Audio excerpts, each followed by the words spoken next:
I want you to do some quick math with me, right now. How much do you spend on edge ups? Not full haircuts, just those quick cleanups between cuts, where you sit down, your barber runs a trimmer along your beard line and your hairline for maybe 5 minutes, and you pay $15, sometimes $20. If you're doing that once a week, or even every other week, that's adding up to around $40 a month. $40 a month for something that takes a skilled barber under 5 minutes. Run that out over a year, and you're looking at close to $500 for touch-ups, not even real cuts.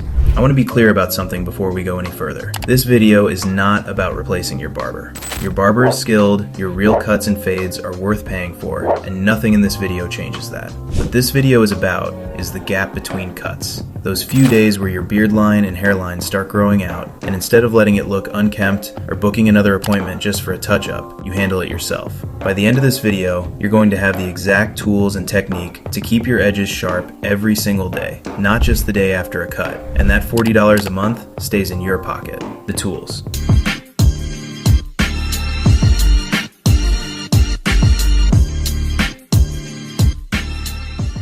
Let's keep this simple and budget conscious, because the entire point of this video is saving money. So I'm not about to tell you to go spend a lot to get there. You need a detail trimmer, not your full-size clippers, a smaller, precision trimmer designed for lines and edges. This is the same type of tool your barber uses for the final cleanup on your beard and hairline. You need a small, handheld mirror.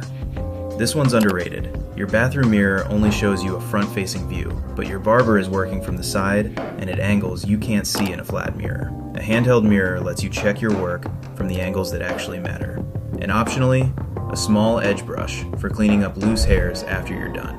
That's the entire investment. A detail trimmer typically costs less than 1 or 2 visits to the barbershop, which means it pays for itself almost immediately. Everything after that is pure savings. Step 1. Mapping your natural lines. This is the most important part of the entire video, so pay close attention. The goal of an edge up is not to create a new shape every time. It's to clean up and sharpen the shape that's already there. Your barber already established your beard line, your hairline, your overall shape during your last real cut. Your job at home isn't to redesign anything, it's maintenance. Before you touch the trimmer, run your fingers along your existing beard line and hairline. Feel where the edge currently sits, and notice where new growth has started to blur that line. That blur, the soft, fuzzy area just outside your established line, is what you're cleaning up. The sharp line underneath it is still there. You're just bringing it back into focus. One more prep step before you pick up the trimmer. Wash your beard first. Throughout the week, your beard collects lint, dead skin, and leftover product, and all of that buildup can hide exactly where your real edge sits, making it harder to see what you're following. I use the Ocean View beard bath for this. A quick wash gets your beard clean and gives you a true, accurate view of your line before you trim anything. It also means your trimmer glides through clean hair instead of dragging through buildup, which gives you a cleaner cut with less effort. Timing matters here too. The ideal window for doing this is about 5 to 7 days after your last barber visit. Any earlier, and there's nothing to clean up yet, you'd just be recutting a fresh line for no reason. Any later, and the growth starts to obscure the original shape so much that you're no longer maintaining a line. You're trying to recreate one, which is a much harder task for a beginner. 5 to 7 days is your sweet spot. Mark it on your calendar relative to your last cut if you need to. And one more thing while you're mapping. Check both sides. Just like we talked about in the taper fade video, your hair doesn't grow at the same rate everywhere. One side of your beard or hairline often grows out slightly faster than the other. If you only check from straight on, you might miss that one side needs more attention than the other. This is where that handheld mirror becomes essential. Check both sides independently before you start trimming anything. Step 2. The beard edge-up technique. Here's the principle I want stuck in your head for this entire process. Follow, don't create. You are following the line that already exists. You are not creating a new one.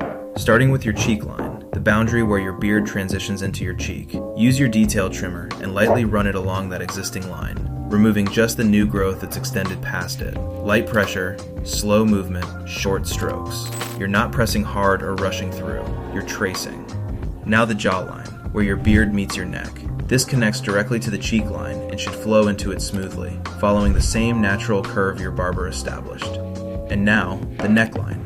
And I need you to slow down here because this is the single most common DIY mistake, and it's the hardest one to undo. Your neckline should sit roughly 1 finger width above your Adam's apple, curving naturally up toward each ear. The mistake almost everyone makes is trimming too high, which pushes the neckline up and makes your beard look like it's floating above your neck instead of connecting naturally. When in doubt, trim less than you think you need to on the neckline. You can always go back over it. You can't put hair back once it's gone. Now, what if you mess up? Because the first time, you might. If you take off too much on one side, do not try to fix it by matching the other side to it. That instinct, let me even it out by cutting the other side too, is how a small mistake on one side becomes a bigger mistake on both sides. Instead, leave it alone. Let it grow back for 3 or 4 days and then address it. Chasing symmetry by cutting more is the fastest way to turn a minor slip into something you're stuck with for weeks. Patience is the recovery tool, not more trimming. If that neckline tip just saved you from a mistake you've made before, subscribe, because the next section covers your hairline and the areas around your ears that most guys completely forget about. Stay with me. Step 3. The hairline and perimeter touch-up. Your front hairline and temples follow the exact same principle. Follow the existing line, don't push it back.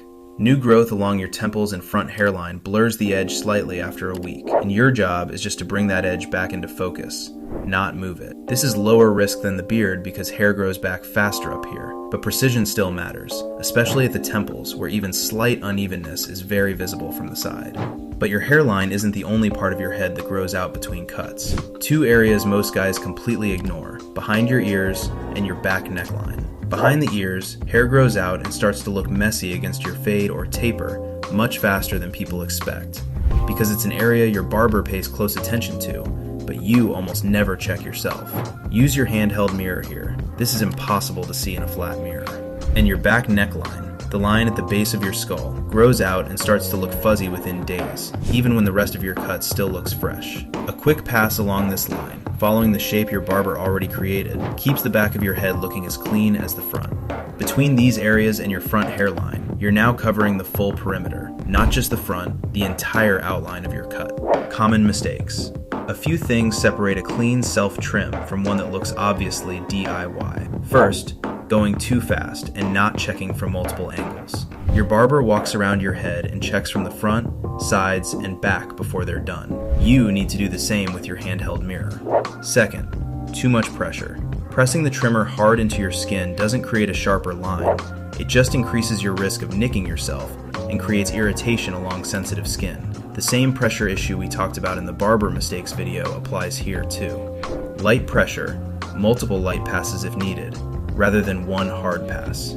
Third, not cleaning up afterward. Once your main lines are done, take a few extra minutes with your edge brush to remove the small loose hairs that are stuck to your skin. These tiny hairs catch light differently and can make an otherwise clean trim look unfinished. And the biggest mistake, the one that causes the most frustration, doing this for the first time the night before something important.